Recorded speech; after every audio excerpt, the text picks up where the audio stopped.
Ciao, Parma. Imagine, this is just a Sunday afternoon walk. Maganda yung weather. Meron kaming papanooring opera. Sa mataas kami. Nakita mo? Sobra nandun na kami sa tapat ng chandelier.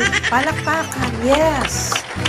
Papasukin natin ang Catedrale di Parma. Dahil Sunday, tayo ay magdasal. Napaka-intricate. We are eating at our favorite pizzeria. Hi, ciao. She's my favorite. My favorite.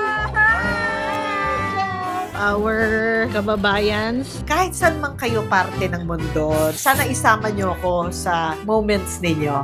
I would like to share with you my life. Hopefully, you laugh, you enjoy, and you feel something good. The Eugene Domingo Channel. Tan, tan, tan, tan, tan, tan.